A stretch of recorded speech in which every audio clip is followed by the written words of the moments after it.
प्रभु में परमेश्वर के श्रोताओं, आज की अध्ययन के लिए मसीह में दीर्घ आयु के विषय में हम लोगों ने लिए हैं, जो इफिसियों की पत्री अध्याय 6 उसके 2 से 3 वचन में लिखा है। अपनी माता और पिता का आदर कर, यह पहली आज्ञा है, जिसके साथ प्रतिज्ञा भी है कि तेरा भला ही होगा और तू धरती पर बहुत दिन तक जीवित रहेगा। वो कितना ही अद्भुत बात है।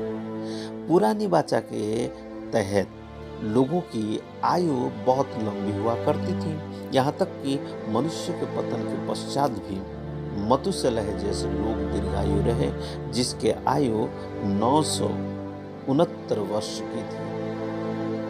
पाप की बढ़ोतरी होने के कारण परमेश्वर ने मनुष्य के जीवन काल को कम से कम कर दिया। इसीलिए अच्छी वृद्धावस्था भी आज हम लोग अब्राहम के जीवन से सीख सकते हैं। अब्राहम अपनी पूर्ण वृद्धावस्था में भी पहुंचकर जब मरा, वह वृद्ध तो था परंतु शक्ति से पूर्ण था। उत्पत्ति 25:8 में हम इस बात को देख सकते हैं। इसका अर्थ यह है कि सिर पर पक्के बालों वाली अवस्था और संतुष्ट अवस्था। नई वाचा में अब्राहम की आशीषें यीशु द्वारा हम तक पहुंचती है।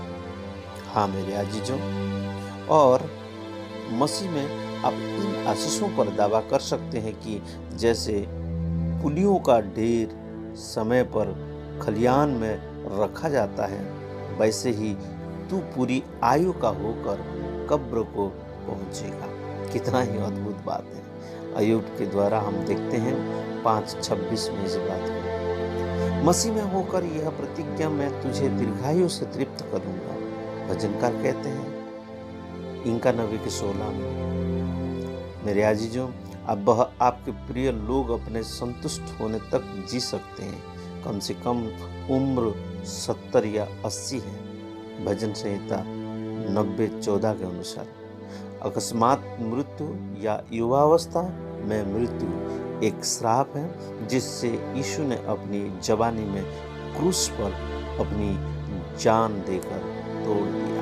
आप मसीह से जुड़े होने के कारण जब तक चाहे जीवित रहने का दावा कर सकते हैं। इसके पश्चात आप जितना चाहे जीवन जी सकते हैं। यह परमेश्वर के वचन की साधारण शिक्षा है मेरे अजीजों, जिसमें यूहन्ना बपतिस्मा देने वाला या स्तिफनुस को हम देख सकते हैं। स्तिफनुस जैसे अपवादों को स्थान दिया गया था, वह भी सिर्फ परमेश्वर के राज्य के लिए। हाँ मेरे अजीजों, इस बात को हम फिलिपियों की पत्री अध्याय 2 उसके 25 से 27 वचन और प्रेरितों के काम अध्याय 7 उसके 58 से 59 वचन में हम इस बात को देख सकते हैं। अचानक वह कम से कम उम्र में मृत्यु कोई आशीष नहीं है। बाइबल में बहुत सी घटनाओं पर अगर नजर डालें तो यह एक श्राप है। यहाँ तक कि इस श्राप को तोड़ने के लिए मसीह स्वयं श्राप बन गए।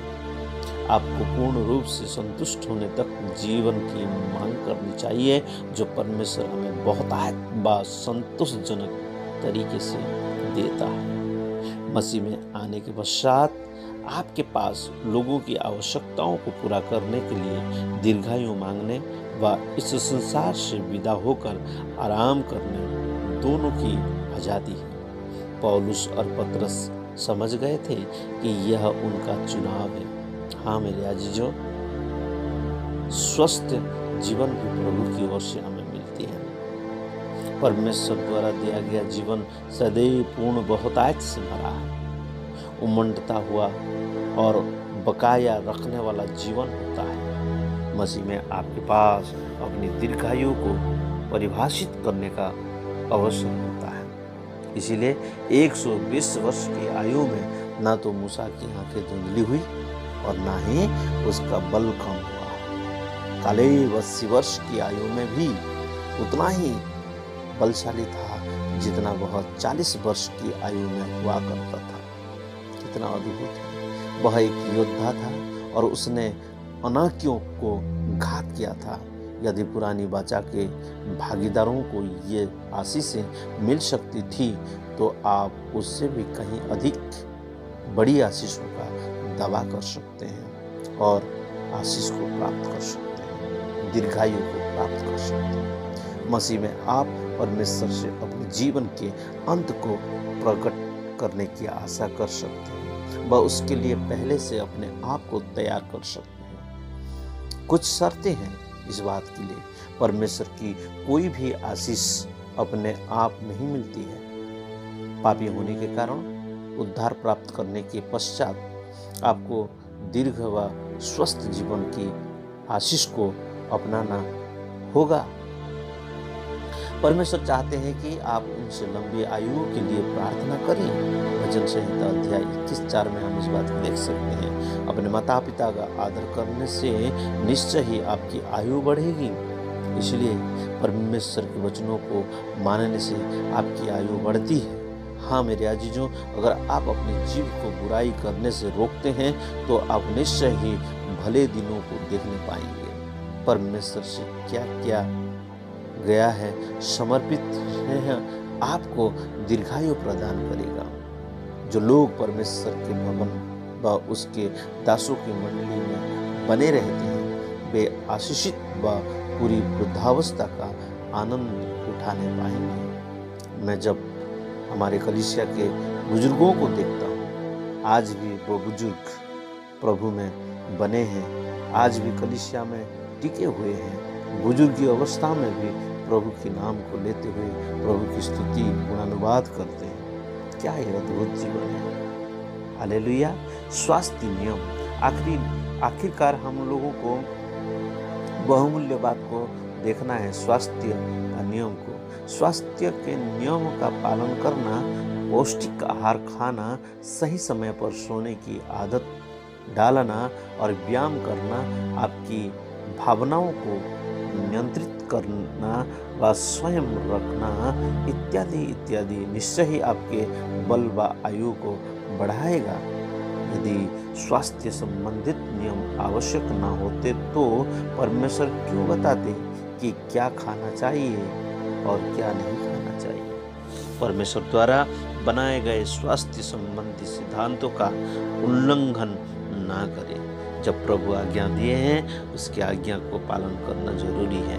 अगर माता पिता का आदर कर तो तू दीर्घायु होगा बोल के कहा गया है, तो हम माता पिता का आदर करें, जरूर हम दीर्घायु भी होंगे। इसलिए हे प्रियो, अपनी दीर्घायु व स्वस्थ जीवन से संबंधित सभी प्रतिज्ञाओं के लिए परमेश्वर से निरंतर प्रार्थना करें। अपने आप को नकारात्मक शब्दों द्वारा साबित ना करें।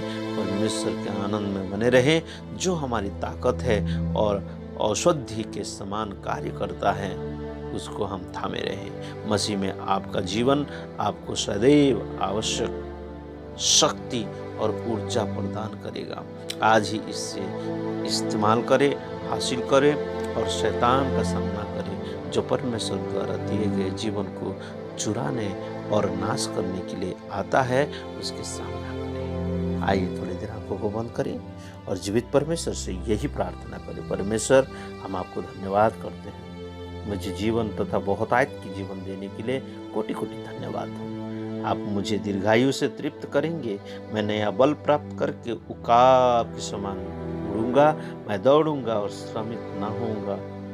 मसीह में होने के कारण मैं चलूंगा पर थकित ना होऊंगा। धन्यवाद प्रभु ऐसी शक्ति और सामर्थ्य देने के लिए। मेरे इन भाई बहनों को जो आपके पवित्र वचन को सुन रहे हैं, हम सभी को आपके पवित्र हाथों हवाले करते हुए प्रार्थना उद्धार करता शीघ्र आने वाला प्रभु यीशु मसीह के सामर्थ्य नाम से मांगते हैं।